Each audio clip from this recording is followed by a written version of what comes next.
Welcome to Ear Biscuits. I'm Rhett. And I'm Link. This week at the round table of dim lighting, I'm pulling out a word here that I rarely use, Rhett. Oh, okay. I'm excited. We have YouTube personality powerhouse. Powerhouse. That's right. I just said powerhouse. The one and only Jenna Marbles. Well, I think she's justified in being called a powerhouse because she's currently the um female YouTube personality. She's in the top 3 most subscribed YouTube personalities, period. Right. There's a lot of companies up there, but once you take the companies out, she's the number 3 person.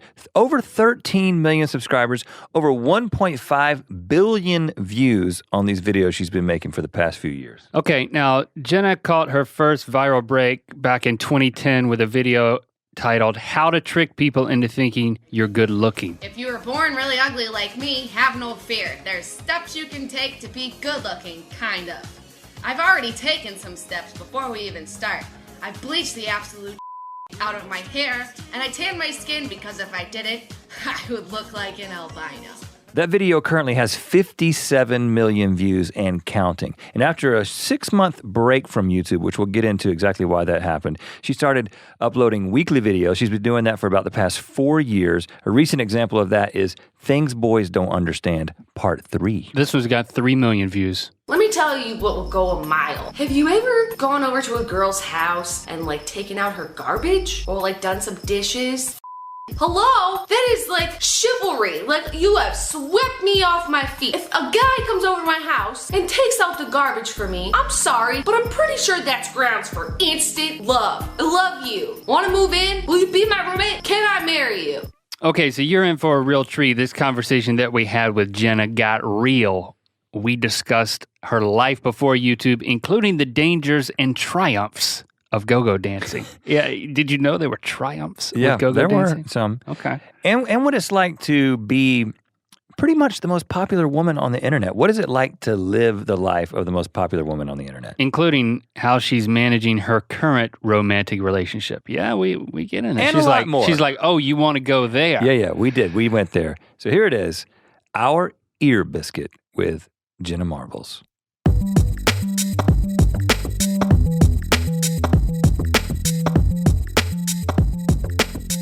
Okay, so you talked about something pretty ironically coincidental. Mm-hmm. That's kind of using the same, that's a little redundant. In a recent video, your obsession with Google Earth and islands. Yep. And when you said, I just go on Google Earth and I zoom into an island and then I hit the Wikipedia thing, I was like, I didn't know anybody else did that. Yeah. I have an obsession. Rhett doesn't shut up about islands. And so we're watching this video and he's like, oh! It's like, what's wrong, man? What's wrong? He's like, Jenna's obsessed with islands too. Yeah. So tell us about your island obsession. I don't know. You just get in these dark corners of the ocean and you're like, I wonder what's over here. And you zoom in, you're like, oh, there's a place here and people that live here. It's insane. Yeah, and you start thinking okay, I mean, how are these, I know they got phones and electricity and stuff, but you start thinking how are they connected to the outside world and when am I going to get to go there? I haven't ever been to any of them. That's the most disappointing thing. Agreed. Have you been to one of these islands? No, never. I don't even know if you can get to some of them by a plane. You have to fly to somewhere and then take a weird boat to another place. A really long skinny boat, I think is what they use. But you were talking about how you'll zoom in and there'll be a wiki entry. Mm-hmm. Yeah. Yeah, and then you can read about the people that live there, if there are people there, or if it's just a weird naval base for something, and that's about it. You know about this one? I told you remember I told you I got obsessed with this island and I feel stupid that I can't remember the name, but it's off the coast of Mexico in the Pacific Ocean. It's one of the most remote islands in the world. Nobody lives on it now. But back in the day, 100 years ago, there was a man who basically started his own little country and he had all these women. And they were on the island because they were collecting bat guano. Bat feces. Bat feces can be used for things. And it has this toxic lake in the middle. I mean, that's the kind of place I want to go. What? Have you read the wiki on this one? No. Well, now I'm going to go Google Earth wish that. I knew then. Just go west of Mexico, way out into the Pacific. There's an island there. Weird stuff happened. And right, I'm down with that. You'd be fascinated That sounds with it. right up my alley. You really find yourself on your phone, like zooming in on ocean space? Mm-hmm. That's like one of your things. Yeah, big time. I mean, like, is it not yours? Like, I don't understand how people are not so curious. The same thing with space. Like, I just can't get enough of it. Like, what do you mean you don't know what's out there? I need to know. Can I Google 800 conspiracy theories about the universe? All right, Google Space. I'm going to spend my time doing that. Think about Google Space. Wait, is Google Space a thing? No, but it should be. Well, why and you not? could zoom in on a planet and hit the wiki thing. But see, they haven't That's pretty discovered. smart. They don't know enough about planets yet. That's the problem. Well, you could do it and then just have that be like your thing. Okay, I just patented it. Google Space. Is that how it works? But you think about these, I don't know if the word's metaphysical or cosmotic type things. Constantly. Cosmotic is not a word. But you know what I meant. Cosmetic is a word. Jenna. Cosmological is a word. Jenna knew what I meant. Mm-hmm. Okay. As a child, did you own a telescope? Yeah, I did actually. Oh, well, that's a out of the blue question. Well, it goes into space. It Yeah. stares into space. This is true. We had a lake house in upstate New York. My dad did, and it was like a little tiny little lake. And we would just, super clear 'cause there's no lights or anything out there. And we would just sit out there and stare at the stars. Like, I don't know, like a whole lot more than like any other 8-year-old about stars, but we would just sit there and like, what do you think that is? Like, we don't know. A star? A star With the telescope. with the telescope. So My was brother it would use it to spy on the people across the lake, but I liked the stars. you pointed it up? and the moon. Really? Yeah. So Yeah. did you had the charts and stuff? No, I don't have any of that. We just had a telescope. My dad's a chemist, so we were like a little bit nerdy. Okay. An actual chemist. Yes. And you guys used to be engineers, right? Yeah, we did. But My brother's an engineer. oh, he is. He's a material science engineer for Hewlett Packard in Albany, Oregon. Really? Uh-huh. Material science. Yeah. I got an industrial engineering degree. Civil engineering, but chemical. I mean, the chemistry 101. That was. I still have stress dreams about that class. Oh man, If I have a stress dream about being back in college and not being somewhere on time, it's a Chem 101 exam. Yeah. So your father, what was his name? Or is his name? Thomas. Thomas. Yeah. He fostered this kind of geekiness into you. Like, here, take this telescope, Jenna. Just for like science and things like that. Not so much math. Math was like, you get to math and you're like, wait, I don't want to do this. I just want to like put rocks in a rock tumbler all day. Uh-oh. Now you're talking. Now you're Right? Boy, Jenna, this is crazy. Now you've really done it. Did I open Pandora's box? That's Link's here? thing. Link's thing is the rock tumbler. Is it really? Yeah. Oh, see, I didn't get that This far in the is weird. stocking. You're like, who knew that Jenna Marbles was the perfect intersection of Rhett and Link? Well, we have a way Obsessive- of making things about ourselves. Really, that's why we Yeah. have to do these 2-on-1 interviews because we have to outnumber the guests. We've talked about my rock tumbler experience as a child on multiple Ear Biscuits. I think. Really? We have. He was obsessed with the rock tumbler. I had a telescope. I pointed it at my neighbor's house, but I also had a rock tumbler. Yeah, that thing was awesome. It was boss, except they would come with the rocks that you're supposed to put in the tumbler. And then they come out all shiny and they're like, oh, this is great. And then, naturally as a kid, you're like, well, what else can I put in the rock tumbler? And so it's just all your stuff ends up in the rock frog. tumbler. Yeah, it just gets really weird. No living things wound up in my rock good. tumbler. That's good. Well, that's because you're a girl. Yeah, it's true. God. I would have put a frog in there, but I didn't have one. So tell us more about growing up, Jenna. You had the telescope at the lake house experience with your brother and your dad. Is that where you lived? That was No. like a summer house kind of thing? Yeah, it was like a summer house kind of thing. And it was like an hour and a half away from Rochester. So I grew up in upstate New Okay, York. Brutal winters, like really snowy. Because we not only had, we're up north, but we would get lake effect snow, which is like all the water accumulates over the lake and then just dumps on your city. So I think This is a big lake. What lake are we talking about? Lake Ontario. Oh, so one of the great ones. Right. And so like I think Buffalo got it the worst because it would go over the length of the lake, but we just got like the width of the lake, which was not as bad, but they were like Canada storms that would dump on us. We'd go to the lake house and fish and do all that stuff. So like ice fishing. When we wouldn't go in the winter that much. We would only go a couple times. I think we tried ice fishing, and then my dad decided it was way too dangerous for little ones. 'Cause you have to like cut the ice. Like it gets intense.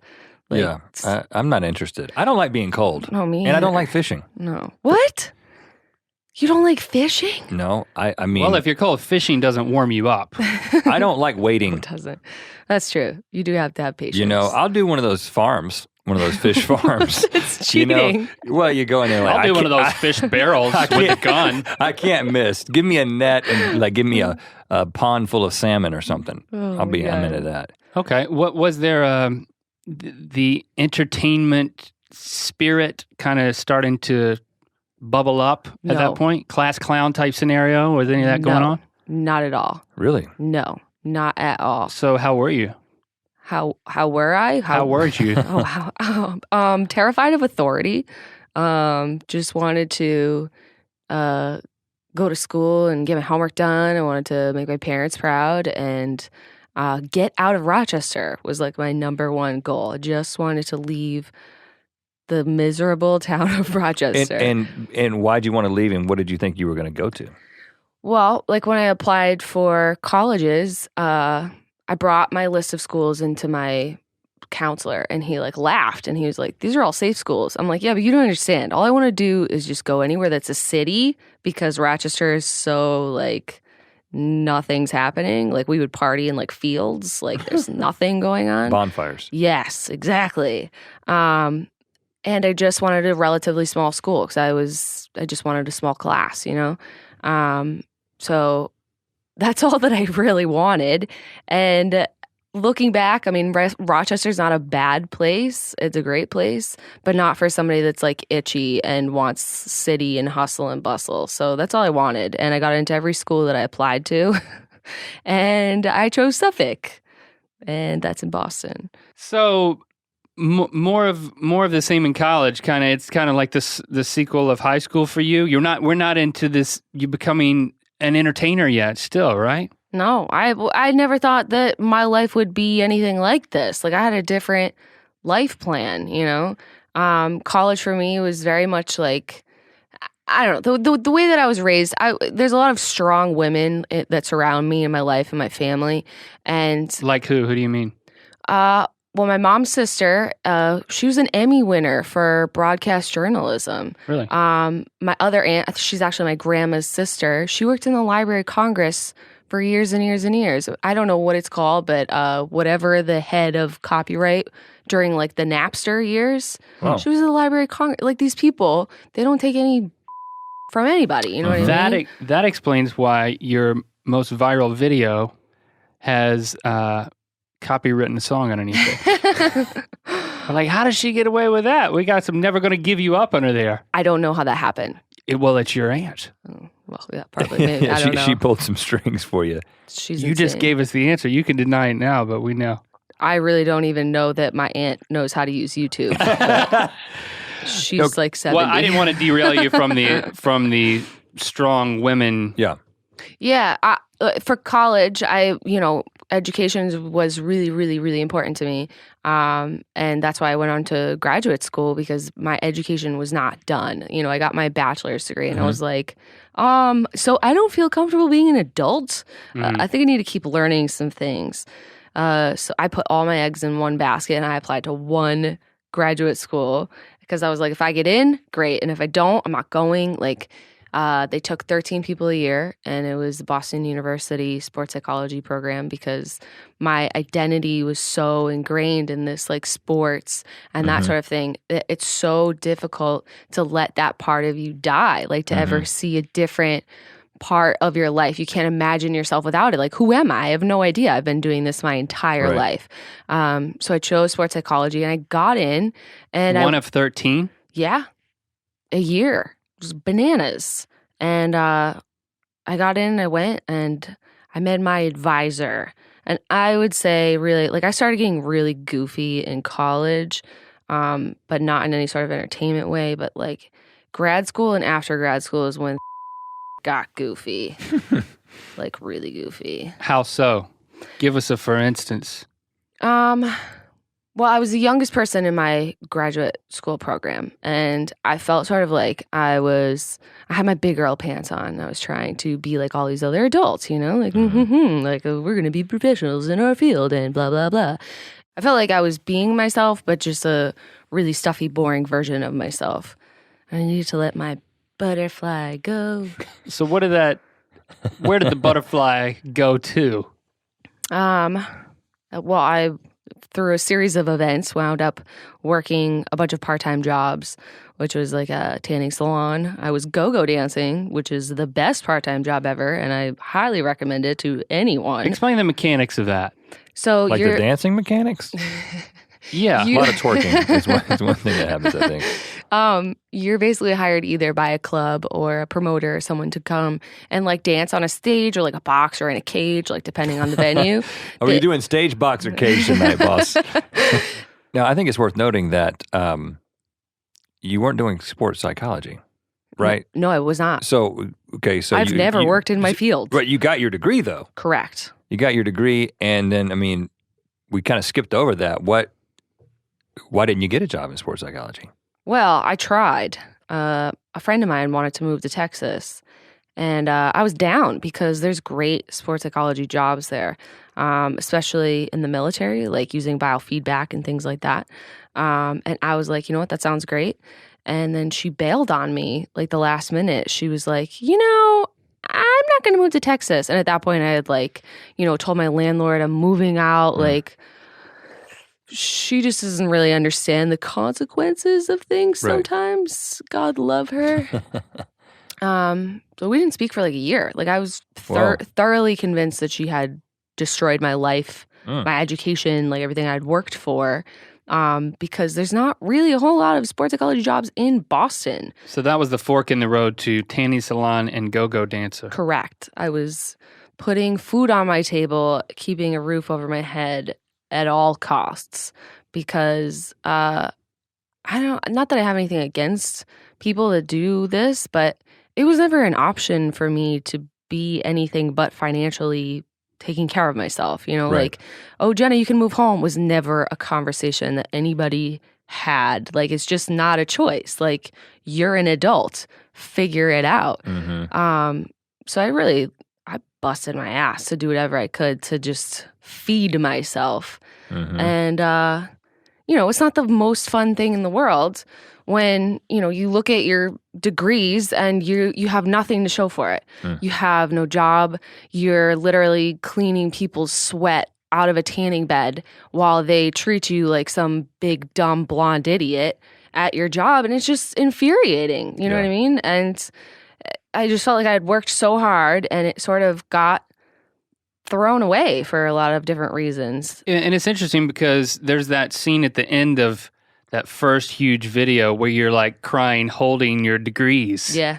That it seems like that was a very top of mind thing for a number of years, that I have this plan, I have these degrees, but it's not happening, but at least I'm going to embrace it for comedy in this video. So connect the dots to that first video. Well, I was working at a blog called barstoolsports.com, and I was sort of I started as a promo model because, inappropriate pictures and then inappropriate dancing turns into like you stand and hold like liquor bottles and promote things for people.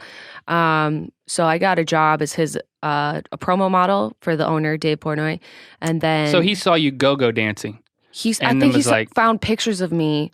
And he was like, I had done a little bit of promo work in the past, and he was like, oh, can you fill in last minute for this thing? And I never realized this is going to sound terrible, but like in the world of like pretty girls that get paid to be pretty girls, just being on time and then not being crazy is like a really big asset. And I was like, okay, I can do this. Because, it's just, whether they mean to or not, there's like people's boyfriends that come in and they start a fight or they're just late or they don't show up or then they're mean to customers or they don't talk. I'm like, it's really not that hard. Like, you just got to hug them and like make sure that they're having a great time. Like, this is a great job. Like, no, am I alone?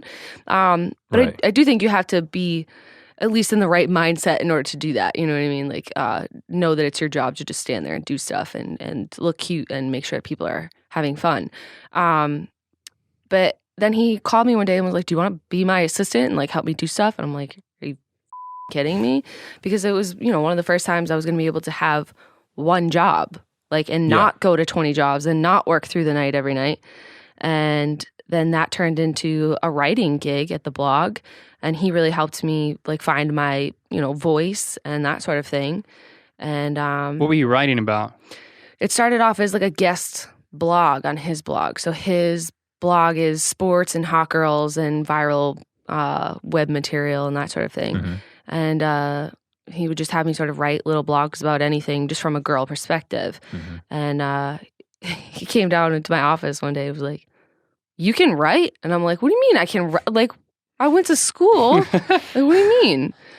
But I guess that shocked him. So, I got to write for them for a little while. And one day I was going home from that job, from that office, and I still needed to go dance later that night because I was still doing that because that was the most fun of all my jobs. Mm-hmm. And I genuinely enjoyed it. And I was like, you know what, man? Like, I'm tired of people introducing themselves to me during the day and then introducing themselves to me later that night because they have no idea that I'm the same person. Like, I looked so completely different. And I understand, like, the gender norm, that sort of thing. Like, you're a girl and you look a certain way, and that means this sort of thing or whatever. But I very much play into it. I do that. I put myself in all this makeup and whatever to look like a different person, to do things like in order to make a living right now. It's a joke. It sucks. I hate it. You know what I mean? So I was like, I'm just going to record myself getting ready and just make it a video. And like, that was one of the most confusing times of my life. And there's been many times since then and since some other big videos, like, I'll make something ridiculously funny that people really respond to in one of the weirdest, like, most confusing points in my life. And I'm like, what does this mean? Does it mean if I'm happy that I can't make good content? Like, this sucks. Okay, so this in the video was, just in case you happen to not know what she's talking about, is how to make yourself good how to looking. trick people into thinking you're good looking. And so you're saying that during the day, at that point in your life, you were not very made up. You were I would making just go into yourself an up office. for the night job. Correct. And you made the video for what? Were you watching YouTube videos and you're like, I can do that too? What was No. the outlet? What? In college, I was using YouTube as a way to bypass the fact that my computer didn't have a CD burner on it, but I didn't realize that it was like a social media thing. So I was uploading just dumb videos that I could then send the link to my friends, or if it was a school project that I could, access from the classroom instead of burning a CD because I didn't have a CD burner. But I didn't realize that it was a thing. So for this one, I'm going to make this video. I'm going to put it on YouTube to send to friends, or? Yes, to send to friends. The first thing I did was put it on Facebook. Like, it was But you Facebook. had but it was the Jenna Marbles channel name at that point, right? Right. Yes. It wasn't your first video. No. You had other videos, and it was already called Jenna Marbles. Yeah. I had another channel before that. It was called JMaury66, which is... Bowling, just bowling. It's still alive. There's stuff there. But yeah, people were like, oh, she's only been a YouTuber since 2009. Like, I had another channel. I had to change my last name because my mom was yelling at me that it was ruining her Google searches that I was using the word Maury, which is our real last name. And she was like, you got to change this weird stuff you're putting on the internet with your name. Like, it's ruining my Google searches. I'm trying to get a job. Like, she was like switching jobs at that point. It was ruining potential employers Google searching her. Her, correct. She was like, if you search Deborah Maury, like, some of your stuff comes up, and I don't like it. I'm like, And what "All were you right." doing in those videos that she didn't like? Nothing really, I don't think. It was just like, dumb stuff with my dog, or pictures of me at go-go dancing or something where it's just not something you want an employer to see. So yeah. And so you changed it to Jenna Or they Marbles. may hire your mom thinking they're going Right? to get one thing and get Ooh. another. I think she's a go-go Who's dancer, this guys. Let's bring her Deborah in. Maury. So how did you come up with Jenna Marbles? Marbles is my dog's name. Okay, so Marbles was the dog's name. He wasn't Marbles is named after. Jenna Kermit doesn't sound quite as good. No, it doesn't. Kermit came later. People get mad about that. They're like, how come you don't show Kermit any love? I'm like, Kermit gets plenty of love, okay? Like, relax. So you put the video up and you just put it on Facebook for your friends. And then how quickly did this thing blow up? Well, by the time I got to my go-go dancing job later that night, people were like, we saw that. And I'm like, oh, I just posted it. Like I didn't even watch it after I posted it. Like, that's crazy. And then later that weekend, I clicked on the video Sunday morning and I saw that it had like 750,000 views. And that's when I started to get like hot in the face and like, oh my God, this is more than my friends. Like, I don't know these people. This is pretty nerve-wracking. So I made it a point to call my mom and I was like, Mom, I put something on the internet. I swore in it and a lot of people have watched it. And she sort of like nervously laughed. Like, I don't think she knew what to expect by that sentence. And I was like, no, I'll send it to you and you can look at it. And she just started. And the main reason, the whole I swore in it part, was that why you told her? Because you knew she was going to see it and you didn't want her to think you were swearing? I don't know. I was just sort of telling her what it was the best that I could. Just so she was prepared for the words that came out of my mouth. We weren't really allowed to swear growing up. So maybe that's why I like to swear. I feel like I'm getting away with stuff. But she watched it and she like giggled and I'm like, good, we're all good then. We're great now because as long as you laugh and think it's funny, then I have no worries. You know what I mean? So you got it straightened out with your mom. She was okay with it, but what were you thinking at the time? I mean, another week passed, and how many more views came along, and what was, you know? It was a lot. It was a few million. I mean, by the end of that weekend, it had hit like 1 million, which was like I posted on a Friday night, and it was like Sunday. It was like 1 million views. So I was like nervous, and but I wanted to just keep making videos because I just had a lot of things in my head that I wanted to make. But I didn't know what to do. Like, you can't wrap your head around 1 million views. When that happens, you're like, what does this mean? What do you mean 1 million people? Like, I think the most people I've ever seen in my life is like 50,000, right. You know? And then your brain's just like, what is this? I don't know. And it's also, you know, having talked to a lot of people here on Ear Biscuits who all of a sudden their YouTube stardom kind of just was overnight. Yeah. You know, you have different stories. There might be someone who was trying over and over and over again, and then one thing popped. For you, it was kind of like, oh, I've got this idea. This is my outlet. Oh, I'll post it for my friends. And then that weekend it gets 1 million views. What kinds of things were running through your head in terms of, is this life-changing? Were you thinking things like that? Well, no, I wasn't thinking about if it was life-changing because at that point I was still working for the blog. I was working for Barstool Sports. And his reaction to the video, he put it on his website. And his reaction to that was, well, you know, let's give you your own blog. Like, let's give you a girl version of this blog. And, you know, I was sort of confused, like, well, don't you think I should just make more videos? Like, that would be cool, right? And he was like, no, you can do that all you want, but I want you to write a girl version of our blog. And so I did. And I thought it was going to be great and fun, and it was for a while, but it just didn't have the traction behind it the way that the video had. Yeah. And so at that point... So he redirected you. You didn't make another video immediately. I made a couple, but I was, you know, took maybe 6 months off from making content after that first video. Wow, 6 months. Something like that, because I was writing the girl version of his blog for about 6 months. And it's not a good financial investment for him to keep funneling money into my website that's not getting millions and millions of views like he had hoped off of this video. So we sort of parted ways, and then Was he telling you not to do another video? Oh, no, or you were just too busy? I was busy blogging. To any blogger in the world, that thing is a full-time job. Mm-hmm. Oh my God. Like, just never ends, nonstop, 24/7. But you didn't want to do that. You wanted to make more videos. You guys parted ways and then you started doing it. I'm curious, then I picked it back up again. Were you surprised at the audience that you started to gather around you? Yes. In what way? I did not know how young they were. What were you? Yeah. What did you think, and then how did you figure out who it was? Well, coming from the blogging background, which was the demographic was the older drinking age male.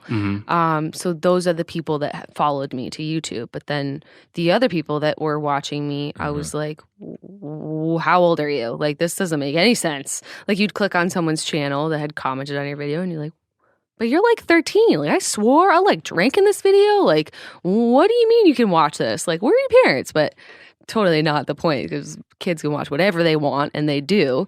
I was surprised that they were young and that they were identifying with what I was saying, because I've never really tried to address being a teenager or like being a young person. Like, I've talked about some of those topics, but I don't like make them for teenagers, you know? But when you found out that you did have a large teenage and very large female audience too, the majority. Yes. Did that change anything about the way you thought about your content? No, if anything, it just felt like more fun, because when you're performing like a thing and you think or know that the opposite sex is watching, sometimes it gets a little nerve-wracking. You're like, well, this makes me uncomfortable. But when you know it's like 13-year-old girls, you're like in the trust tree, in the nest. Like, these are my boo-boos. These are my internet friends. Like, all they want to do is like talk to you and be your friend. And it felt really, really, really good. It was a much more satisfying feeling to me to know that my audience was female girls as opposed to 25-year-old men. You know what I mean? Like, if you knew that your audience wasn't as creepy. It wasn't as creepy, and it felt like there was way less pressure, honestly. But you also said that, you know, your initial reaction was, whoa, I was swearing and I was drinking in the videos. That was your first thought. It was kind of like going back to the mom thing where you said, Mom, I swore in this video. Right. It seems that you were at the same time kind of having that reaction to these younger girls watching your video, but that didn't translate into you altering your content. Right. So what was kind of going on in your mind at that point? It seemed like there had to have been a decision to be made. What do you mean, to not change my content? Yeah. Well, honestly, since you were surprised. I was surprised, but what I liked about it was that I was staying true to myself, and someone like that seemed maybe too young to me could get something out of it of value.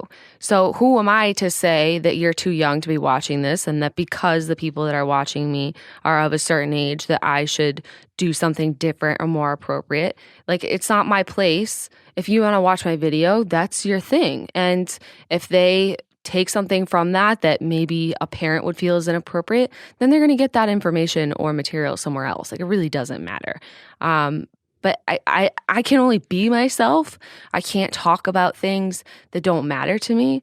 And, you know, making fake content that I think that someone would want to watch just feels ridiculously fake and stupid to me. I just can't. Do you think that perspective and, you know, that authenticity that you bring to it is the reason that you're the number one female on YouTube and in the top, you know, 3 of everyone? I don't know. I have no idea why my channel is where it is. It's an incredible amount of luck, and it's like a recipe of a lot of things that happen. I like to think that maybe it's because people can relate to me and I can only keep it real. You know what I mean? I can't do brand deals. I can't do like the super fake collaborations. Not that there's anything wrong with the people that can successfully do those. I just can't force something. You know what I mean? I can only stay true to myself. And when people, you know, are stuffing their pockets with money for these brand deals, I'm like, I can't do it. It doesn't feel right. I would literally sit on the screen and be like, drink such and such product because they're paying me and I'm like sucking my soul out right now. I'm sorry. Like, it would be the fakest promotion you've ever seen in your life. I just can't. I can't do it. I can't. So I hope that people think that I'm genuine because I am. Well, if you get any of those, if people approach you for brand deals, you don't want to do them. Just send them to us. Okay. Well, it never gets easy to say no, though. It never does, because I always want to say yes. Well, but and I think I'm a terrible liar. Well, but you know, and I do think that there is and I'm not, and this is not to defend guys like us who do a lot of brand deals, but I do think there's a difference in your content because Agreed. your content is so this is kind of it's an observation and a question. Your content is you, right? Correct. So we do content that is us, but we do a lot of content that's performance-based or scripted or music videos or whatever, and sponsorship kind of feels a little bit different in that context. Yeah. But, I think that when your content is so much you, when you're a vlogger, Yeah. People are coming to you. They're coming for you. Right. So if you don't know, you say it's a recipe of a lot of different things, but what do you think people are coming back for? Because they're coming back for something, and they keep coming back because you're not a flash in the pan. You weren't one viral video. You're in this. You've been in this for a long time with no signs of slowing down. I mean, what are people coming back for? I don't know. It beats me. It beats me. All I know is that when I meet people in person, we have it's a connection. You know what I mean? They feel like they know me, and they do know a lot of me. They know everything that I'm willing to put on camera, which is a lot. And I'm more than happy to hug and spend time with anybody that feels that connection with me, and I always feel it back. Always. Like, they literally just want to have a conversation with you, and that's it. And that makes them very happy, and that makes me very happy. So I think it might be the fact that these people, really feel like they know me, and it's because they do a lot. Like they've grown up with me a lot. I've grown up in a lot of ways, and so your audience, you give them the real you. They know you. They have that connection. But is there a sense of isolation when you become as popular as you are? I mean, maybe on a personal level? For sure. Absolutely. It's it's like something that a lot of people don't really talk about, how lonely it is when you work alone in your house all the time.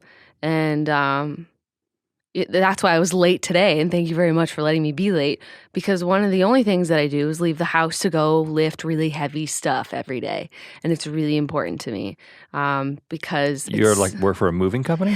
No, like deadlifts, okay, like push-ups and stuff. It's really, really important to me for my sanity to make sure that I get out of the house once a day, and to make sure that I make human, real contact with other people every day.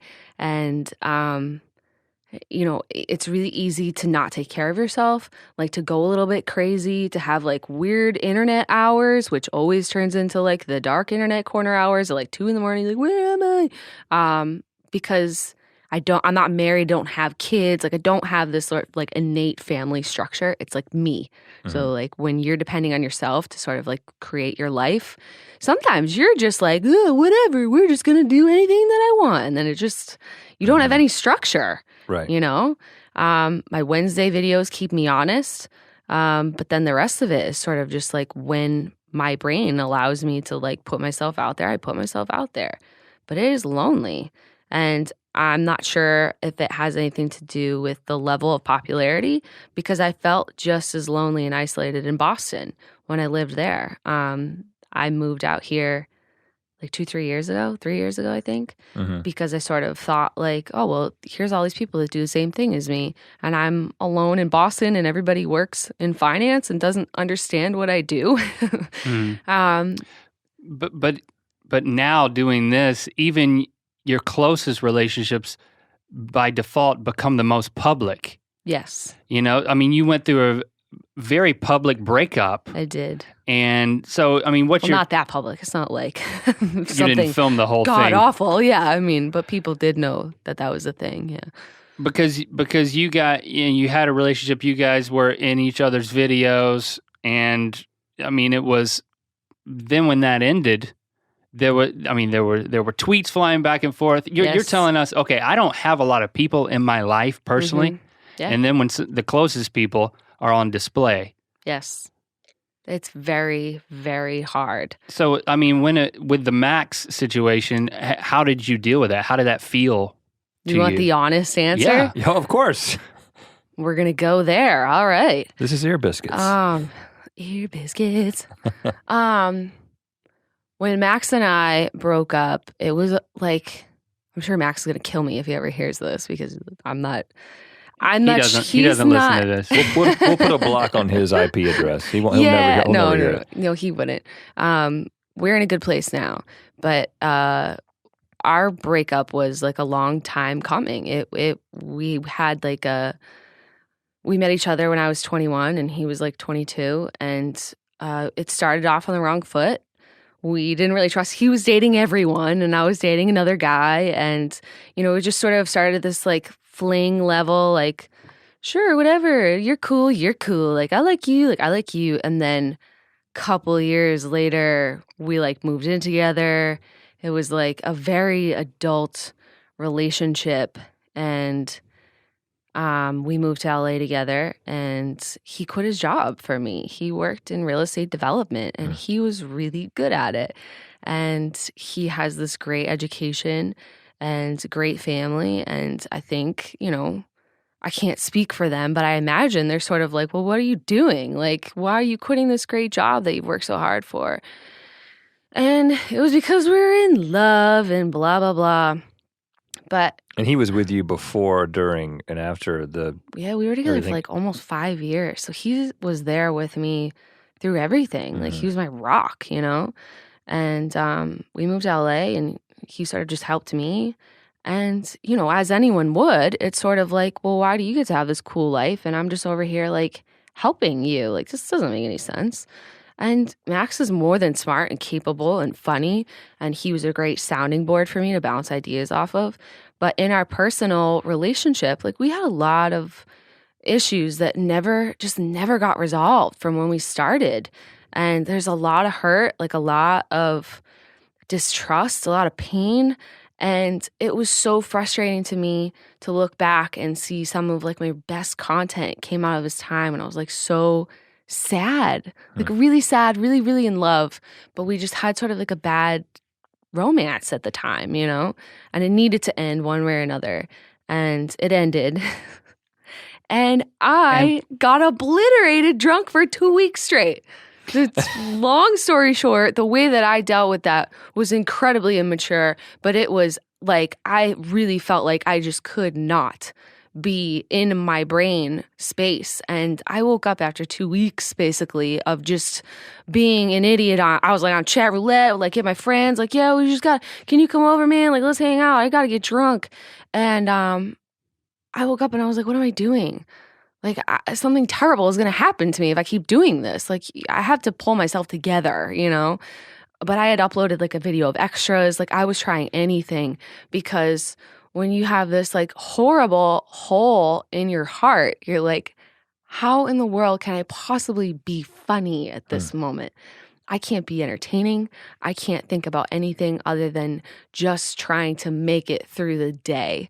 So you didn't upload any videos. You tried to republish some extra content just to keep your fans at bay. I did, and I said it in the video. I didn't address it immediately. I addressed it about a month later when I told people that we had broken up because I needed to give myself like at least a month to calm down from like saying anything that I would really regret or that would hurt me or hurt him because he had started making YouTube videos at that point. Right. So, I had never dated someone that did something that wasn't like a regular person job. Like, if you break up, then you break up and whatever.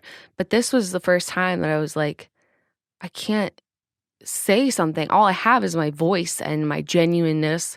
And I just need to, for my own sake and for his sake, just be quiet for a little bit. And it's really hard for me to be quiet.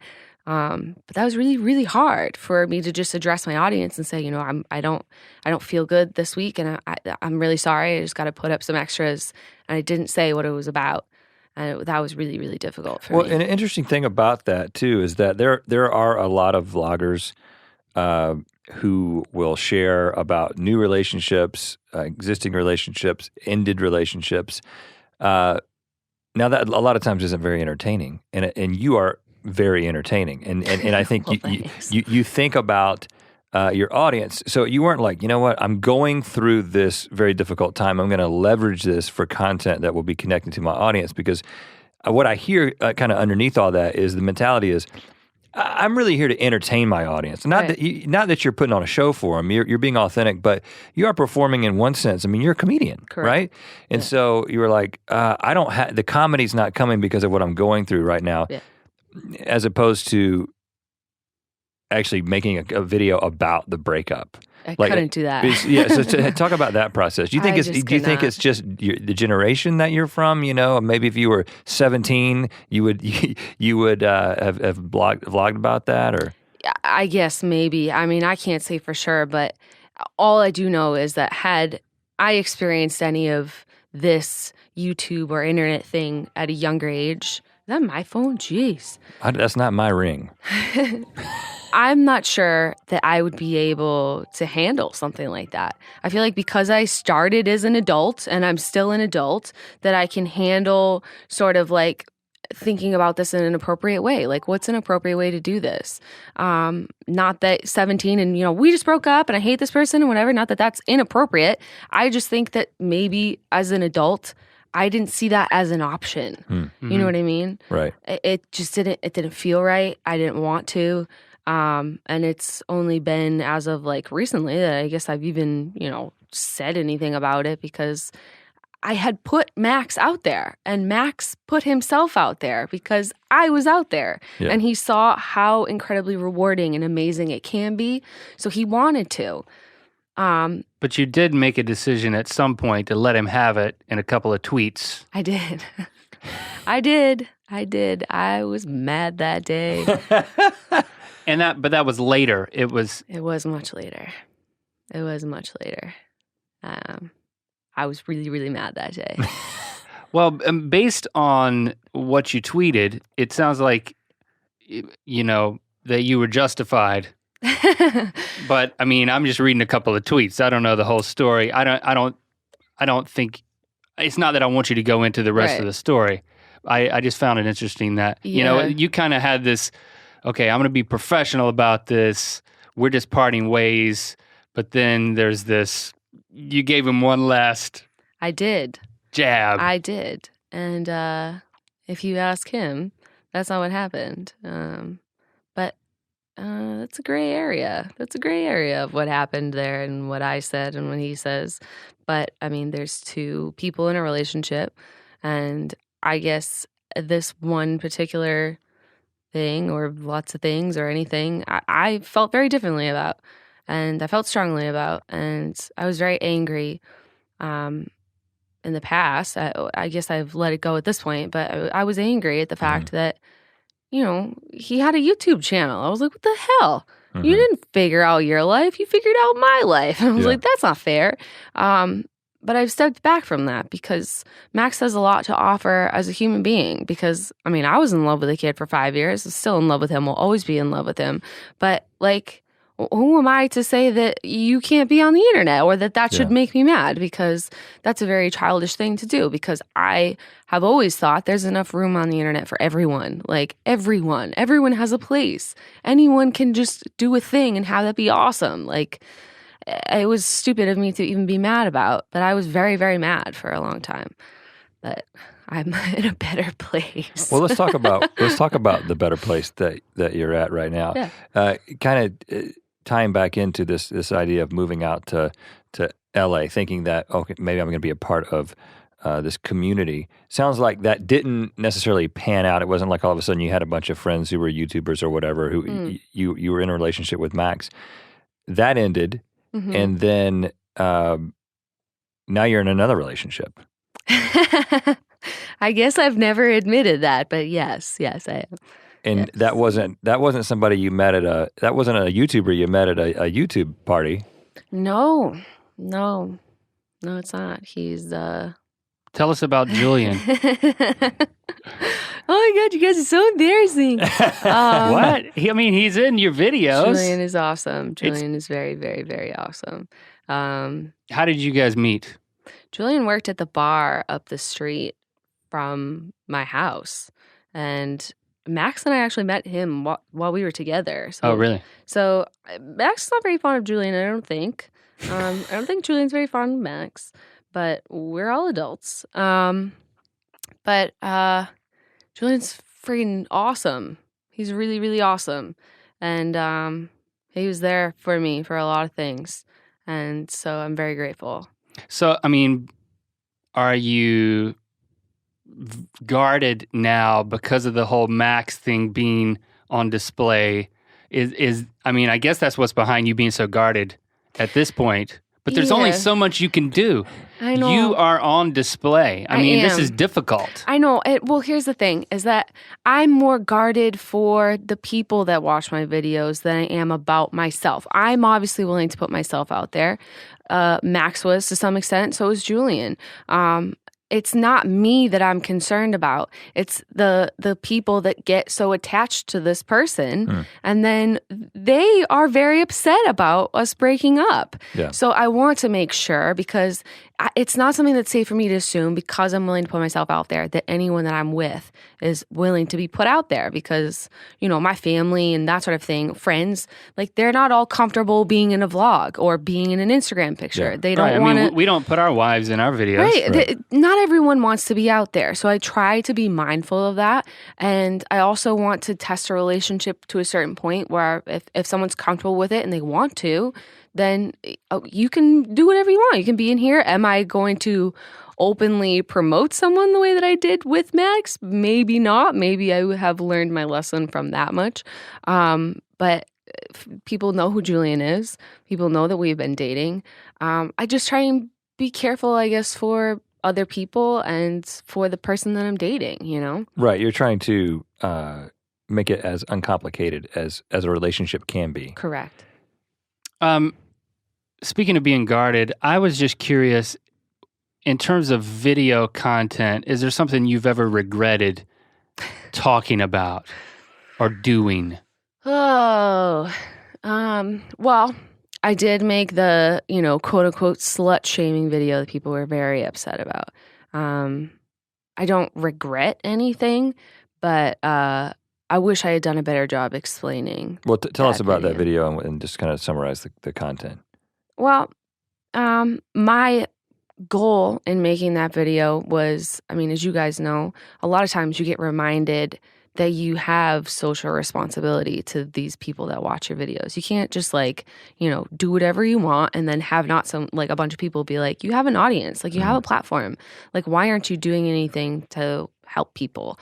And I really wanted to make that video because I felt very saturated. I have my entire life with this sexy sex thing going on. And then it's really cool to just be sexually liberated. And I wish I had put a disclaimer on that video. If you're, college and above or high school and above, and you're very comfortable with your sexuality, please go do that. I'm not trying to shame anyone that is an adult and knows how they feel about their body and other people's bodies and that sort of thing. I was making it more so for the young girls that, are told on a regular basis, it's really cool to just sleep around and do whatever you want and just have coochie and ass and it's all over the place. What's the video called? Things I don't understand about girls, the slut edition. And people have a problem with that word. And I defined it in the beginning as not the girl that's sleeps with a lot of people, or that girl's really confused. It's just the girl where you're just oh yeah, I know who you're talking about. And people are they're mad at that. But that's in my brain. That's what that is. And well, it's ironic to me that I imagine you get a lot of criticism for not taking advantage of your platform and being a positive influence on young women. Mm-hmm. And it seems like that this was your video where you were trying to do that. And it went horribly wrong.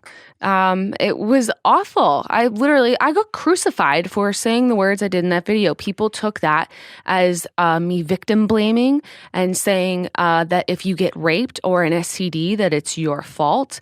I was just so taken aback at the things that people responded to that and hurt and upset. And it's total. I will not delete a video just on principle. But I was so upset that that's what people left that video feeling, because what I wanted people to hear, because I try and be entertaining, try and talk about something that is important to me, to just give the message that I think monogamy is cool. And, if you're a 13-year-old girl and we're having an honest conversation around a dinner table, that I think that you're cool if you like one person and you don't have sex with a lot of people, just because I know that you get told that by your friends and by people that you look up to on a regular basis. And just that I think that you're cool just the way that you are. And if you like one person, I'm down with that. I like that. Like, cool. Good for you. So did you make a follow-up video where you just kind of... No, I didn't. I never did, because I was just so appalled. And the response videos of people telling me that I was victim shaming and slut blaming and all of this nonsense. And the underlying theme of that was to just, I think that it's cool to do like relationships that make sense, that you have emotional feelings behind, and that girls should look out for each other. Like, that was the other thing that people just totally glazed over. Like, I described the scene where I've seen so many times where a girl is sort of just like drunk and in a corner of a party, like you can't see, you don't know where her friends are. You maybe been watching her for a little bit. She's like passed out on the couch. Like, go help that girl. Go help that girl. Be that person. It doesn't matter that you're a stranger. You're another girl. At least you're not a dude, and no offense to you dudes, but like, I would just feel so much more comfortable if I was in that situation and a girl came up to me and was like, let me help you. But because, girls as creatures, we sort of have this like ruffle your feathers, like girl competition. Sometimes I feel like there's a lack of that. There's a lack of the empathy for the drunk girl in the corner that needs help and doesn't know where her friends are. Well, did that response, things didn't go the way that you anticipated them to go, did that make you hesitant to make videos that have, quote unquote, a moral to the story? Sure. Yeah. I mean, I definitely thought about it for a little bit, and I'm not sure that I've gone into depth, especially in that topic. I'm going to stay off that for a little bit because it's clearly a hot button topic for people, but I feel the way that I feel about it, and I don't take back what I said. I'm extremely upset and apologetic for the way that people took it. That was certainly not my intention ever. But I'm going to say what I'm going to say, and I'm going to keep making content that is true to me, whether or not people agree with that. But I was upset that people took it the way that they did, for sure. It sucks, I also wanted to ask you, about a year ago, the Good Morning America interview. That lady. That I actually feel a little bad now because I took a on Cecilia Vega, I'll tell you that much. And how did you do that? I mean, how would you characterize the interview first? Because I know that, Hank Green came to your defense. Yes. And a lot of people wrote did. an article. Yeah. So how would you characterize the interview? When I went in that interview, right, we sat down and had like a really honest conversation like we're having right now. And it seemed like it was going to be a totally different outcome. She had a lot of questions that made sense and sounded like she had done some homework and, wasn't just sort of being a jerk.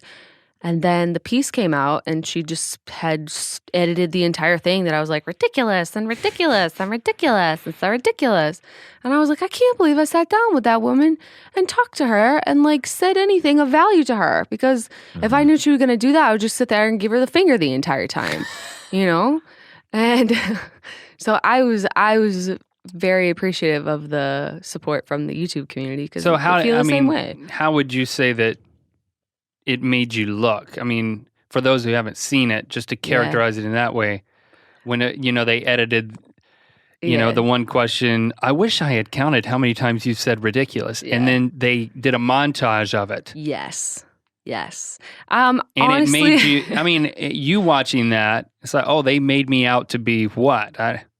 I don't know, ridiculous, but I'm not scared of, sort of traditional media painting you out to be this like underground troll that like does things on the internet, because anyone that's watching Good Morning America is not on the internet, so they don't really care. They're like, good to know, Cecilia Vega, thank you.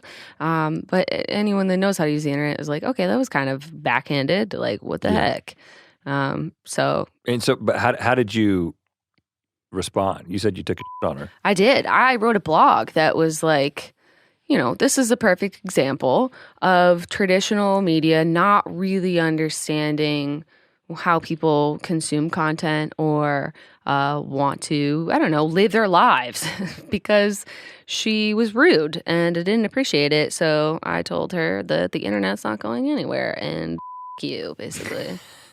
And was there ever any response? No, but she did stop tweeting for like a bunch of weeks and I was like, sick, like, you. She probably got hammered on Twitter. I think she got in trouble a little Yeah. bit, but yeah, I'm pretty sure she's fine now. Just I think she'll stay away from YouTubers. Right. Well, an interesting thing we were talking about this is this is always the case, and it always drives me crazy. But the introduction of the piece was Jenna Marbles, the most famous person you've never heard of. Like, and what? And it's just I don't know why traditional media continues to refer to anyone who is popular in any other medium other than a traditional one in that way. Oh, we don't know. You don't know. We're introducing you to this YouTube celebrity. Correct. But I find it ironic. I got a little anecdotal evidence here, and this won't be a surprise to anybody who listens to Ear Biscuits, but I just thought, in light of seeing that, the way they portrayed you on Good Mythical Morning, Good Morning America. Sorry, you should be a guest on. Yeah, it wasn't our show. You should be a guest on Good Mythical Morning. I don't want to bear the wrath. The set's right over there. Was when we were coming back from Playlist, and you were on the same plane with us, and I don't even know the guy's name. The guy who plays Scotty in Star Trek. So a blockbuster movie that lots of people have seen. He's also in Lord of the Rings. Yeah, right. He was One of those horse dudes. Yeah. So he's sitting there in the airport. No one is talking to him. No one recognizes him. And then here comes Jenna Marbles, and there's like this, I guess they were cheerleaders from somewhere around. Anyway, like 30, 40 girls all of a sudden, there's Jenna Marbles. And I just thought, isn't that just a perfect picture of the reality? The reality here in the airport Right. is that everybody is wants to go talk to Jenna, and no one's talking to Scotty from Star Trek. But on Good Morning America, And we're talking about the new Star Trek. I keep picturing the we're old not guy. talking about the overweight guy with the mustache. But in traditional media, you're just the person that no one's ever heard of. Right. How does that, when you saw that, you were obviously thinking about a lot of different things, but you probably have done a lot of interviews, and you've talked to a lot of people in these traditional circles. And how do you kind of deal with that perception that, oh, I am that person from the underground, the thing you don't know about? I go in sort of assuming that they don't know who I am. They're sort of just doing it because someone's telling them to. And a lot of times that is the case. But I just try and not care, because if they don't get it, it's not really my problem. I mean, it's not really my problem that it's 2014 and you don't know how the internet works. Like, I think you got some other issues coming. Like, you better figure out that internet, dick. Right. Well, do you feel like, do you ever find yourself thinking, maybe not you want to prove something to those people, or we talk to lots of people who are popular on the internet, but they almost always are like, well, yeah, but I want to do this. Yeah, I do want to do the Jenna Marbles movie or the Jenna Marbles TV show. Do you find yourself thinking that, yeah, I am more than just someone who talks into a webcam. I do want to do this, and this. Do you put that kind of pressure on yourself? Oh, no, I don't. I have no idea what I want to do. Can I tell you how ridiculously out of place I feel sometimes around these incredible other YouTubers that have the most amazing ideas and every will and way to do it. They will do Michael Gallagher, Toby, these people are insane. They have so many ideas. If you sit down with Hannah Hart at any given moment, she has 10 million ideas. And I am just not one of those people. I just sort of go with the flow. I don't have this list of goals. I don't have things that I'm trying to do or want to do. I'm just where the wind blows me. So I am not sure that I have anything to prove, or that I am consciously ever thinking that. I'm just I'm so happy just being a person that's alive in the universe. And I'm just sort of going wherever this goes. And if it goes somewhere really cool, not that this isn't really cool, because it's really cool. If it goes somewhere else, like, I'm down to go there, you know? So no, I don't have anything to prove, and I don't have any ideas. And does that What the scare hell? you? Yes. Oh my God. When I first started, and it was like Joe Penna, like Mr. Guitar Man. And, you know, you look at his channel and you're like, what the hell? Like, what am I doing? Like, he just did like a stop motion, like the most insane thing I've ever seen. I'm like, well, I guess I'm just going to shut my computer now. It's just crazy. It scares me that, you know, I'm not a daily vlogger. These people that work these insane hours. Olga K, would you work like 20 hours a day, every day, all the time? That's insane. And I get scared sometimes because I'm like, well, am I doing enough? Like, what am I doing? I don't know. And the only way I've been able to come to peace with that is just like, you can't compare yourself to other people's work and what other people are doing. You just have to do what feels right to you. So that's what I do, but it is intimidating. Well, yeah, I mean, you say in your Draw My Life video that you have to be confused in life or you won't grow. It's true. It's true. And I'm confused all the time. All the time. I don't know why people just think like, I don't know. I guess you could consider like I got good at YouTube. I got better at YouTube than I was. So if you get gooder at something, then you like must know what you're doing. And I don't know what I'm doing. All I know is that I just upload every week and just do that. I just try to make things in my brain exist, but I don't know what I'm doing. Well, I mean, and since you made that statement in Draw My Life, you gained 5 million subscribers over the that was the nuts. next year. So it's still working. What do you hope that anyone listening to this Ear Biscuit has learned or has changed their mind about you? Oh, geez. I guess that. Do you have a sense of that? You know, that you kind of choose your words, you figure out how you're going to present yourself because people want to judge you? I never know how to choose my words because I don't know how they're coming out of my mouth when they're coming out. But I don't know if there's anything I think people should take or would maybe take is that, you know, when you're really excited and uppity on the internet and doing really goofy stuff, that's not you all the time. Like, I can't tell you how many people come up to me or like a Ryan Higa or anybody that's just like, oh, like thinking of one of your guys' like really funny, hilarious songs and things like that. And they're like, well, you know, I thought you'd be more like crazy and out of control. And you're like, no, there's a time and a place for that. Yeah. And when you're doing that, then you're like that. But like if you're walking around like that 24/7, you're the most obnoxious person on the planet. You know what I mean? What I would hope people would take away from this or any time that you're talking honestly around a table and microphones is that sometimes you just need to like be a human being, and let's all be human beings sometimes, you know? Like who can go to bed while they're sleeping and they're like, Disney, like Jenna, relax. throw in a Disney here and there. Well, we appreciate the time. It's been great to get to know you. Now, Yeah. you've got to sign the round table of Let's dim do it. lighting.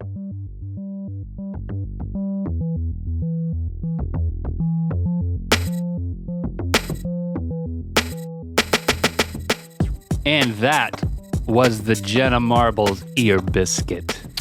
We think about that, Link. That was an experience. That was an experience for us because not only did we talk to the most popular YouTuber we've ever talked to, but it was someone who we had only met in passing, like said hey to like one time, Yeah. and then the entire everything that we know personally about Jenna Marbles that doesn't come from her videos just happened at the round table of dim lighting. And she was real, right here. It was the real Jenna. Yeah, and that's the thing that I think the main thing that I noted is that it was just like observing someone who is so naturally talented and suited for YouTube. It's like what she does, what she brings to YouTube that has become so immensely popular is something that when you sit down and you meet her in person, you see how she is just being herself, and herself is what makes her so big on YouTube, being who she is. She wasn't in performance mode. I think having heard her in her own words for this past hour plus, watching her videos, it clicks even more that she is authentically being naturally the comedian that she just is. Right. That authenticity is perfectly suited for astronomical success on YouTube. Right. It's like, again, I try to resist doing this, but I can't. I'm fascinated when I think about just the people who've been at this table to talk to us, and I would just make these incredible observations about these amazing people. You make incredible I observations? make observations about incredible. I That's make better. mediocre observations about incredible people. Okay, that's more acceptable. And we always talk about how there's this tenacity. People have tried all these different things, and you see that with Jenna. She does have a tenacity, and you cannot be in this business without a tenacity in this approach. But the fact that it's just a natural thing to her. She wasn't someone who sat around and like schemed to try to figure out how to make things work on YouTube. She was just like, I'm going to do what makes sense to me. Right, that webcam and those jump cuts perfectly placed are the natural habitat for her comedic instincts. And it wasn't like just mildly successful. It was like, no, this is something that is just skyrocketed to the top of YouTube and just camped out there. I mean, as long as anybody, really, I just think it was fun. It was fun for me personally. I think I don't know how much people might have picked up on it, but there's a different tone when I feel like we're learning a whole lot in the process, because it's like I've been familiar with her content, but I just haven't known her personally, and so my mind was just kind of going through all these things. Like, man, it's like this. The experiences that add up to who this woman is and how that plays out on YouTube. It's just fascinating. You had a fascinated tone. Yes, you did. Could you hear it in my voice? I could hear the fascination. And I hope that you at home were also fascinated, or in your car, or wherever you were, being ear biscuited. You've been ear biscuited by Jenna Murray. You're gonna go by the real name. Well, we've had some quality time. Okay. All right. That's cool. I just messed up her mom's Googling. I still don't understand. I don't think our mom understands how Google works. Well, but yeah. I mean, I understood it. My dad has never contacted me and said, "Listen, man, people are searching for another McLaughlin on the internet, and it's messing up my prospects." I mean, we have a different first name. Well, we can have Jenna back, and that can be the first thing we talk to you about. The next ear biscuit is just, no, she could bring her mom on. Or you know what? That's what we could start doing. We could start bringing parents of YouTubers on. Well, it may get to that. We could call it like ear oatmeal or something like that. Ear fiber? It's ear fiber. We only speak to the parents of YouTubers. or grandparents or something like that. Oh. It's like a Fine Brothers thing. It's like we find different people to bring in and different ways to divide up the idea. You got ear biscuits, ear oatmeal, and ear fiber. Thanks for hanging out with us and Jenna for this ear biscuit. As always, you should tweet at Jenna and let her know what you thought of this. Also, we appreciate you guys leaving a review on iTunes. That helps us in the ear biscuit. You can also leave a comment on SoundCloud and communicate with us via Twitter with hashtag earbiscuits. And if you're one of those people that communicates via smoke signal, I'm going to say that you can hear you loud and clear. You can represent ear biscuits with doing 7 little bursts of smoke and then like 3 additional bursts of smoke with like a 5-minute pause in between the two. And that'll be like our little thing. We'll be like, oh yeah, ear biscuits. The key is getting other people to understand that's what you're talking about. They would have to actually listen to the show to kind of defeat the purpose. So for all you smoke signalers out there, thanks for your help in promoting the show.